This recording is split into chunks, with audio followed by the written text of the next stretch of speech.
Merci. Merci beaucoup.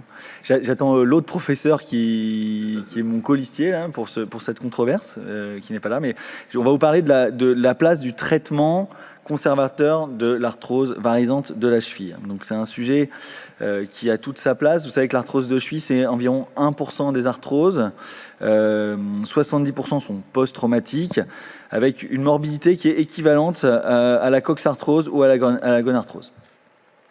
Si vous avez 50 ans et que vous êtes un homme, vous êtes dans la cible de la prise en charge et grosso modo, c'est plutôt ce genre de patient qu'on est amené à voir en consultation. Alors le traitement est efficace à plus de 10 ans, hein, c'est-à-dire que des patients que vous avez opérés, finalement, on a des réinterventions à long terme, plus de 10 ans en cas d'arthrodèse et de prothèse, mais finalement, en fait, on se retrouve avec des patients pour lesquels on va avoir de nouvelles interventions. Et puis vous avez vu en fil rouge de ce congrès, hein, des patients qui vieillissent mieux et donc qui sont plus demandeurs. Donc, à l'alternative de la prothèse qui nécessitera potentiellement une reprise ou qui nécessitera potentiellement une arthrodèse ensuite, eh bien, vous avez l'arthrodèse qui, elle, malheureusement, se solde souvent par des douleurs, par surcharge des articulations sus et sous-jacentes. Et donc, de fait, il y a une place, notamment chez le sujet jeune, pour le traitement conservateur de l'arthrose de la cheville. Alors, vous voyez en bas une arthrose varisante de cheville. On avait proposé soit une prothèse totale en haut à gauche ou une arthrodèse à droite. Et puis finalement, la place que peut occuper effectivement l'ostéotomie de valgisation du tibia. Voilà. Alors, le problème, vous allez me dire, c'est une controverse. Donc la question, c'est qu'est-ce qu'on fait? Alors quand tout va bien, voilà ce que vous avez. Vous avez une arthrose secondaire, une instabilité chronique latérale, un homme de 68 ans, actif, sportif, 84 kg pour 1m75, non fumeur. La course est impossible, il a un périmètre de marche qui s'est réduit à 2 à 3 km. Une flexion dorsale qui est conservée, une flexion plantaire qui est conservée, un rabot médial, une petite laxité antérieure, une laxité latérale certaine. Il a une soutalienne qui est enraidie avec un chopard qui est équilibré. Vous voyez ces radios que vous pouvez voir. Vous voyez un patient qui va être mobile, un patient qui se varise progressivement. Hein, c'est ce qu'on voit. Alors, on voit la flèche, ouais. C'est ce qu'on voit sur le cliché ici, avec un talus qui vient se tilter et qui vient attaquer la malléole médiale. On voit ici la présence de géodes latérales. On voit ici un conflit sur le calcanéus, mais tout ceci, on n'a pas envie, à la vue de ce scanner, de se dire qu'on va être dans de la chirurgie non conservatrice, définitive, de type arthrodèse ou prothèse. Alors cette cheville, si on l'analyse, elle est non congruente de face, sans trait de profil. C'est une arthrose 3A, on y reviendra après. C'est nos collègues japonais qui sont les pionniers, on va dire, dans l'ostéotomie du tibia distal, avec un pied normal, un valgus, et un conflit, comme je vous l'ai dit, sur le pied. Alors, voilà ce qu'on vous propose. Là, on parle de l'arthrose varisante de la cheville incongruente. J'y reviendrai ensuite pour cibler un petit peu plus le propos. Mais vous voyez, une ostéotomie un peu particulière, dite hémicylindrique, de Watanabe, remise au goût du jour en France ici par Jean Briot, avec cette plaque verrouillée à un coin. Et puis vous voyez effectivement à droite le résultat, une cheville qui va être centrée, une cheville qui va être mobile, et puis une cheville qui ne présente plus de signes finalement de conflit. Quand vous voyez à gauche cette image de tilt talien, vous voyez ici en bas qu'il n'y a plus ce tilt. Alors ça, c'est quand tout va bien. Ça c'est quand tout va bien. Alors moi, je suis l'élève de Jean Briot, donc je fais de la cheville, pareil. Et puis, voilà, je me suis dit, je vais faire pareil. Donc je vois ce patient de 62 ans, donc relativement jeune, instabilité chronique de cheville, pas d'antécédent majeur, il a des explorations artérielles car il est ancien fumeur, tout va bien, il a un périmètre de marche qui s'est réduit, il a un IMC qui a 28,5 kg par mètre carré, une cheville qui est encore souple, pas de cicatrice, et une peau qui est OK. Son souhait à lui, c'est de pouvoir remarcher plus d'une heure. Donc, fort de mon expérience, fort de l'expérience de Jean Briot, je dis, allons-y, je vais faire une ostéotomie supramalléolaire type hémicylindrique. Donc ça, c'est ce que j'avais prévu. J'ai revu l'article qu'on avait écrit, j'y suis allé. Bon, Voilà ce que j'imaginais. Un bijou, je me suis dit ça va être bien, on va se retrouver avec une cheville qui est réaxée, quelque chose de bien, avec un patient qui va être content. Et puis voilà finalement ce qui s'est passé. Alors, un crash, alors on apprend plus de ses erreurs que de ses triomphes, hein. Ça c'est quelque chose qu'il faut avoir en tête. Et donc, qu'est-ce qui s'est passé? Parce que finalement, quand on a cette problématique, la vraie question c'est pourquoi ça a merdé? Voilà. Alors, on va essayer d'analyser cet échec. Alors, est-ce que c'est un problème d'indication? Problème d'indication, je ne sais pas. Un patient de 62 ans, une instabilité chronique de cheville, un patient qui a une arthrose varisante de cheville avec une hauteur de cartilage conservée. Donc, on est dans le cadre, en tout cas pour moi, de la bonne indication, c'est-à-dire l'indication d'ostéotomie. Bon. Alors, je vous ai mis une petite photo des pieds nickelés parce que je pense que ça s'est vraiment mal passé dans la réalisation technique. Voilà. Avec une charnière qui a cassé, on va y revenir, mais c'est la réalisation technique qui a pas été efficiente. Alors, l'installation. J'étais correctement installé, ça j'en suis sûr. La voie d'abord pour l'ostéotomie hémicylindrique qu'on vous propose, c'est une voie d'abord qu'on connaît, c'est la voie d'abord antérieure de cheville, voie d'abord qu'on pratique que ce soit dans l'arthrose à ciel ouvert ou dans la chirurgie prothétique de la cheville, donc c'est pas forcément la problématique. Je pense que la problématique pour ce patient, ça a été le trait d'ostéotomie. Trait d'ostéotomie qui est venu mourir, on le voit, dans l'articulation. Alors c'est nécessaire pour pouvoir faire tourner l'épiphyse tibiale distale, mais à mon avis, le trait a été un peu généreux. La plaque agrafe qui a été mal mise. Vous voyez sur la flèche ici, là, un petit trou de vis. Ma plaque ici était trop basse. Le moyen d'ostéosynthèse définitive. Alors, j'ai mis une plaque qui, à mon sens, n'est pas suffisante, en tout cas qui n'est pas placée en médial. Donc j'ai dû bidouiller, m'adapter, parce que le patient était peu accueillant, et donc on avait une problématique d'exposition de la face médiale du tibia sur lequel normalement on place le moyen d'ostéosynthèse, et peut-être la durée d'immobilisation, patient qui était relativement lourd, à 6 semaines en déplâtrage autorisé à la reprise d'appui, patient peu compliant qui a appuyé tout de suite, d'où probablement la problématique effectivement d'effondrement et de bascule de mon ostéosynthèse et de démontage. Alors, c'est pas la conclusion. Le traitement conservateur de l'arthrose varisante inconvéniente de cheville, il y a des règles à connaître. On va y revenir après. C'est la première chose, si vous voulez pas vous chipser sur une osteotomie, c'est de connaître les indications. C'est-à-dire, si vous partez effectivement à vous dire, bon bah, il y a une usure complète du cartilage, vous n'allez pas avoir de bons résultats fonctionnels. Donc la première des règles, c'est les indications, on va y revenir après. Ensuite, il faut savoir que quand vous êtes dans la bonne case, bah, vous allez avoir de bons résultats. Ça, c'est plutôt pas mal, mais donc il va falloir connaître en fait cet algorithme. Les indications ne présagent pas de la réalisation technique. Et c'est évident, c'est pas parce que vous dites je vais faire ça que vous allez bien le faire. On l'a vu avec la conférence, c'est compliqué d'avoir une exécution correcte du mouvement et de la chirurgie. Et il y a une courbe d'apprentissage. Alors ça peut paraître étonnant, mais on enfonce une porte ouverte, mais c'est des chirurgies qu'on fait peu souvent, pour lesquelles il faut avoir une expérience. Et donc, il peut y avoir une problématique, effectivement, d'apprentissage. Donc l'ostéotomie supramalaire garde toute sa place dans le traitement conservateur de l'arthrose varisante inconvéniente de la cheville, ça c'est une évidence. Et quand on voit ce qu'il faut prendre en compte, il y a une note technique qui a été faite par le docteur Julie Mathieu de Montpellier, qui parle de l'ostéotomie supramalaire que je vous invite à regarder. Elle reprend toutes les notions qu'il faut avoir, notamment les angles que vous devez connaître, le LDTA, le lateral distal tibial angle, qui est de 89 degrés, ainsi que l'ADTA, l'antérieur distal tibial angle, qui est d'environ 80 degrés. Et puis, il y a le TAS, tibial articulaire surface angle, et le TTS, pour tibio-talar surface angle, tous ces angles-là qui permettent en fait de choisir, de se trouver dans la bonne case. Donc, si on doit résumer le bon patient, la bonne indication, le CORA qui reste dans les déformations au moment inférieur essentiel pour la correction de la déformation. Et alors, quelles sont les options pour le varus congruent et le varus incongruent? Quand vous avez une déformation de la cheville, elle peut être soit en valgus, soit en varus. On ne rentrera pas dans le valgus. Dans le varus, vous avez toute une partie de varus qui sont dits congruents. Et en fait, cette notion de congruence, et ça c'est important, c'est le talar tilt.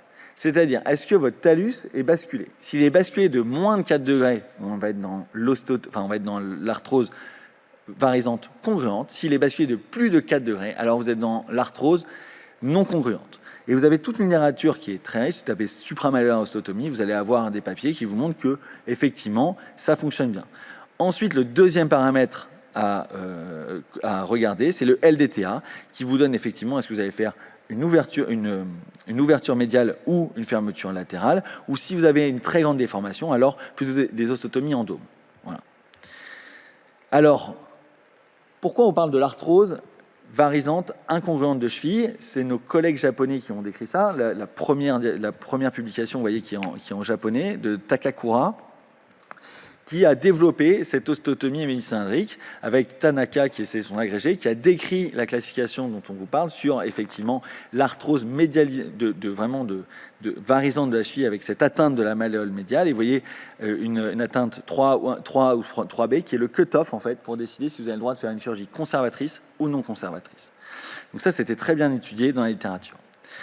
Enfin, quelle est la place pour le varus incongruent? Donc on revient à notre petit schéma, varus incongruent, talar tilt supérieur à 4 degrés, et là, finalement, vous n'avez pas trop de choix. Si vous avez un LDTA qui est à plus de 90 degrés, il vaut mieux faire une ostéotomie hémicylindrique. Pourquoi? Parce que les collègues japonais qui ont à peu près fait tout ce qu'on peut faire, dont les bêtises, ont remarqué qu'il y avait des problématiques de cicatrisation si vous aviez plus de 10 degrés de déformation. Et donc cette ostéotomie, dont on modifie effectivement le centre de, enfin pas le centre de rotation, mais cet artifice de passer par une ostéotomie en fait verticale et de faire tourner sur un hémidome, vous affranchit des problématiques cutanées. Il y a un article qui était sorti dans Maîtrise Ortho il y a 2 ans, où vous avez toute la technique si vous voulez le voir. Alors, si on veut comprendre l'arthrose varisante, vous voyez, je vous laisse ce schéma et vous pouvez l'utiliser. Talar tilt, le TAS. Alors TAS, c'est ce fameux tibial angle surface. 10 degrés. Ça, c'est assez arbitraire parce que finalement, en littérature, c'est plutôt autour de 7 degrés, mais on retient 10 pour être plus simple. Et les questions que vous devez vous poser devant votre arthrose varisante de cheville, c'est stadification. Est-ce que je peux, oui ou non, opérer cette personne avec un traitement conservateur? Savoir quel est votre talar tilt et connaître votre TAS. Et bien évidemment, sous-jacent à ça, l'état du patient et la demande fonctionnelle. Je vous remercie pour votre attention et je pense qu'on a le temps pour 2-3 questions. Merci Louis de ce très bel exposé sur ce sujet qui est en devenir. Frédéric va circuler avec le micro pour savoir s'il y a des questions dans la salle. Est-ce que vous avez des questions? Jean, tu vas nous faire la partie suivante. Est-ce qu'il y a des questions particulières dans la salle? Non, c'est que j'ai fait le cas clinique de Jean, en fait. C'est pour ça. Le président est très occupé, c'est pour ça. Et Jean, as-tu des commentaires à faire alors? Ouais, il y a un seul truc. Tu peux revenir en arrière. Oui, là, sur celle-là. L'algorithme sur lequel on fonctionne, c'est l'algorithme de Knupp. Et c'est un algorithme européen. La différence, ce qu'on n'a pas encore implémenté, c'est le pincement. On a une... Tiens, tu peux utiliser... Celui-là. Tu peux utiliser la souris. C'est ce qu'il faut que vous ayez à l'œil, c'est ça. L'indication reine, c'est la translation associée. Il y a l'incongruence, le varus, et il y a la translation associée avec ce pincement talomalléolaire médial. Ça, c'est 3A. Ça, c'est l'indication reine. Alors, en plus, si c'est un japonais qui a une torsion tibiale interne, c'est encore mieux, mais vous en verrez moins dans nos régions. Alors, c'est vraiment ça. Et ce qui est surprenant, et moi, c'est ce qui m'a convaincu, c'est quand vous faites des IRM là-dessus, il n'y a pas d'œdème osseux. Alors, une arthrose de cheville sans œdème osseux, moi, je pense que ça n'existe pas. Donc, je pense que ce n'est pas vraiment une arthrose de cheville, que si on voulait être totalement honnête, il faudrait qualifier d'arthrose de cheville que les atteintes du pilon. Là, c'est une espèce à part, c'est quelque chose de différent. Et l'objet des ostéotomies, de toutes les ostéotomies, mais particulièrement des ostéotomies obliques, distales obliques, c'est Takakura, Teramoto, enfin ouais, je vous en passe, c'est de restituer la congruence. L'objet premier, c'est la restitution de la congruence articulaire, parce que pour eux, ça prime sur la correction de la déformation dans le plan frontal. Alors, c'est pas tout à fait vrai, parce qu'on fait toujours un petit peu des deux, Mais c'est ça le plus important. Et pourquoi c'est probablement vrai? C'est parce qu'on sait que physiologiquement, 80% des transmissions des contraintes du talus à la jambe se font sur la périphérie, c'est-à-dire les malléoles. Je vous rappelle que maintenant il y en a 4, médiale, latérale, postérieure et antérolatérale. Et c'est ce concept de ménisque malléolaire dont on recrée la congruence et donc on rend à nouveau efficace. Il y a au moins 3 malléoles sur 4 qui fonctionnent et qui transmettent les contraintes à la jambe. Et si j'avais un seul message, un peu long. Oui, très bien. Moi, j'avais une question technique. Je fais un peu de cheville, pas autant que vous, bien sûr. Je n'ai pas votre expertise. J'avais toujours appris en traumato qu'il fallait éviter de mettre des plaques sur la malléole médiale, sous la peau. Et j'ai vu que sur toutes vos radios, la plaque est quand même en médiale. Et est-ce que, comme certains préconisent, vous ne faites pas des plaques par la voie antérolatérale pour aller éviter d'avoir des ennuis des unions cicatricielles avec des plaques parfois un peu massives sur des peaux maltraitées par le passé ou autrement? Alors, c'est ce qu'on apprend quand même à nos jeunes en traumatologie. C'est une très bonne remarque. La problématique initiale, c'est que les industriels avec qui on travaillait n'avaient pas de plaque dédiée pour l'ostéotomie hémicylindrique qu'on vous a proposée.